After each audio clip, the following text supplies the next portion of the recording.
So I don't always know that a mystical experience is happening until it's arranged itself around me. But the paradox is that I find it so hard to actually explain to people what it is to be an embodied Axis Mundi, like a modern mystic, like, because it's so somatic. Maybe that does sound like what I'm saying, to be honest, but that isn't what I'm saying.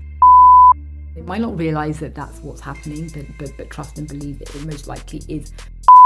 I guess I'm a time traveller of sorts. Yeah. I'm not pulling anything out of my arse, like literally this is just how I experience it. Hey guys! Okay, so I've had to write things down so that I actually remember what I'm going to say, but this is the video where I'm going to be trying to explain what I'm talking about when I keep coming on and going, yo guys, it's another video from your girl Rosie, and I am a mystic and an embodied Axis Mundi, and I'm sure people are sitting there like, what did she say? An embodied what? She bodied who? How many bodies has she had? It is one of those videos, alright. But I was like, I must do a video to explain like what that is and what that looks like for me, because who knows, there may be people out there watching that actually are experiencing this, and seeing as my channel is all about, you know, the mystic, the weird, the wonderful, the, you know, woo-woo things, as people say, cryptids, the container of consciousness itself, me unmasking, so to speak, in all manner of things. I think it's about time I look, just when I decide to film, why is my battery dying? Literally, I don't even know how much of this I'm going to be able to get out here, but I will try, because this isn't going to be a one and done video, because it's something that I can't really put all together in one video, and I don't really want to. So I guess this is going to be like a little mini series, because you hear me talking about things on this channel, and I'm sure you're wondering like, why does she get, like, what is her remit, or what's her like basis for saying this stuff? Is she just interested in it, or blah blah blah? And it's a mixture of things. I'm interested in it, but I'm about that life, because I kind of don't have a choice. You know, when they say the call is a calling, you're just born like that. I tumbled down and I came out into the world like, ta-da! The veil is up. All right. A shamanic Axis Mundi, so to speak. I call myself a modern mystic, it's more likely, and an embodied Axis Mundi. I know it can sound dramatic and stuff like that, but I'm going to just explain like what that looks like for me. When I have to give these sort of titles, it's like, it's not about being better than anybody, it's not about ego, it's not about titles, and it's not about pretending to know everything, all right? It's about perception, okay? Perceiving meaning, perceiving pattern, and connection beyond the surface of ordinary reality. For so long, I didn't kind of know where I fit if I was to give it a specific label, but really what vibes is modern mystic, because I do perceive, if you look in the dictionary of what it means to be a mystic, I do experience reality that way. A mystic means someone who perceives the meaning beyond surface reality. A modern mystic, someone having that perception inside ordinary modern life. Embodied Axis Mundi, a person whose body or life functions as a bridge point where different layers of reality meet. A node-heavy field, which ties into that, many connection points where information can register. I've got multiple connection points. I'm not claiming anything, I'm just telling you my experience, okay? So I'm not saying I'm special. I usually don't. The reason I don't like to talk about this stuff is because I don't want to sound like I'm claiming hierarchy. I'm not saying I'm special or anything. I'm literally just saying how I experienced my reality. All right, but also an embodied Axis Mundi. Now, this is the one where I struggled with it the most, because I always knew that I kind of had, if like, the shaman call, so as people say. And over the past, I would say 10 years, like, I could see that my life and the way that I experience things parallels what, if you go back to like older books of what shaman and how shamans experience things, I seem to be, I fit that mold extremely well.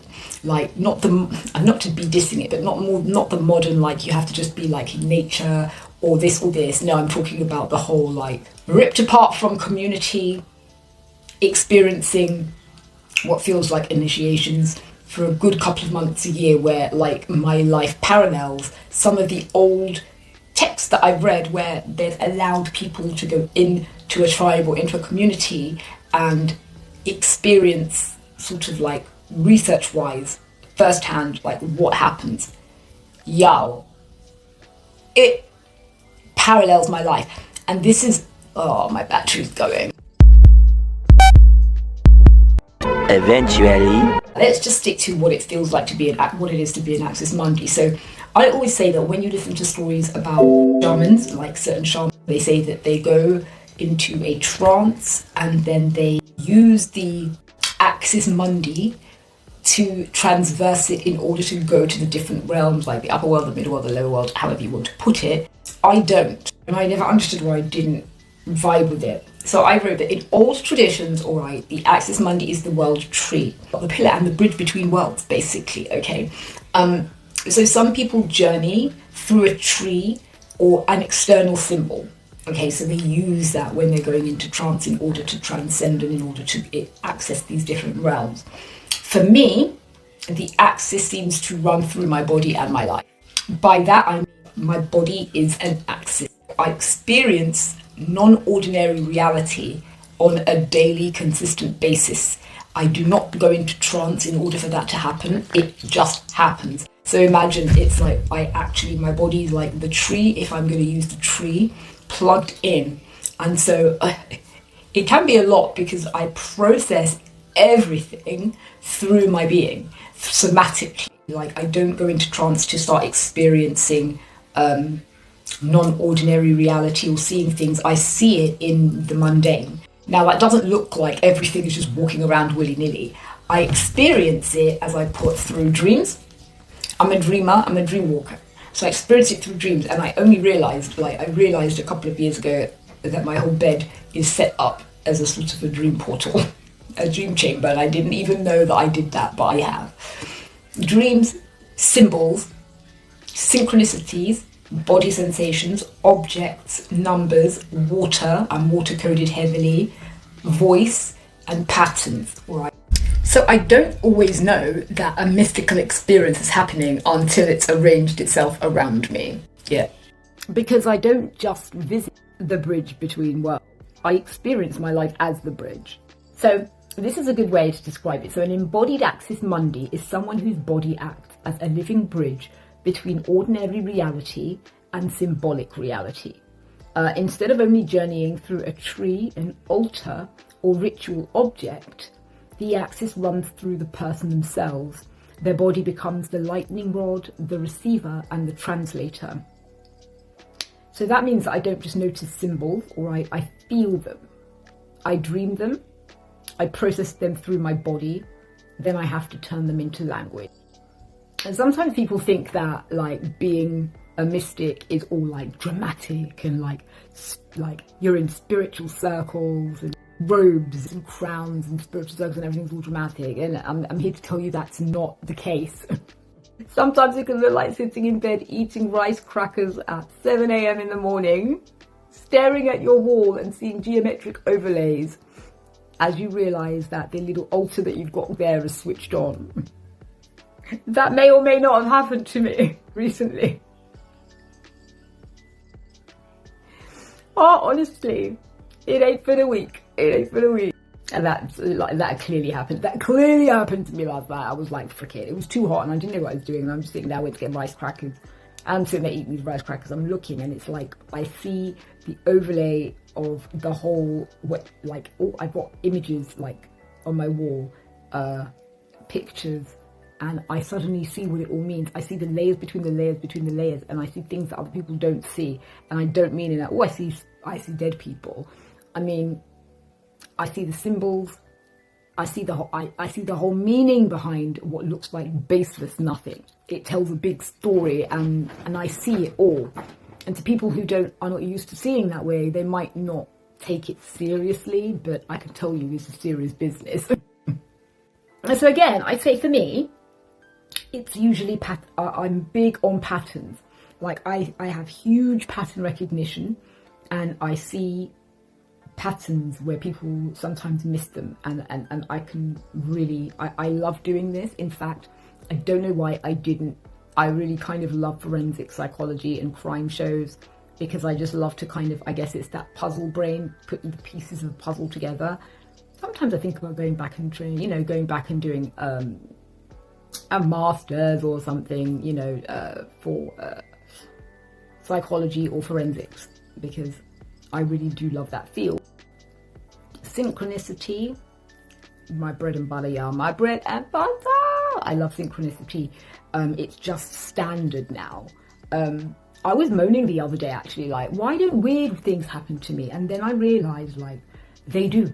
But my threshold for what is weird is so high that I completely forget what I do experience, because this is all I know, you know, and so you forget, all right? And so synchronicity is so normal to me.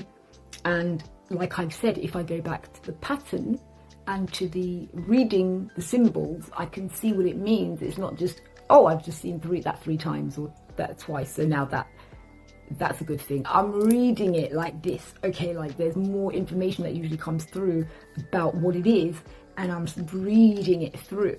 So symbols to me are everything. I can tell you I can make anything symbolic, like, no joke of a lie. And I enjoy it as well. Body signals, everything. Random sentences, adverts, anything speaks to me. The magic is in the mundane, and I think that's what it is to be a modern mystic. It's being able to see the universe and reality in everything. It speaks to you. And your job is to translate that. It's to translate it and to hold everything as a bridge, and to be able to, as cleanly as possible, just translate. Just receive and translate, you know? And being an embodied Axis Mundi, I've got to say, does make that quite. My body is that rod. It comes straight in, so as amazing as it is to be able to read and see these things, my body is experiencing everything intensely. I ground things for myself, I process things for myself, I process things for other people, especially those that are close to me, in my bloodline or in my soul family. I do, and I need to learn to get more of a handle on that because it can be pretty taxing. Boundaries have to be a big thing. That's something that I work on, you know, learning how to have boundaries, and with the people in my life and things like that. It's a whole life experience. I experience life through my body, and that was my halo. I experience life through my body, and I experience my body through my life.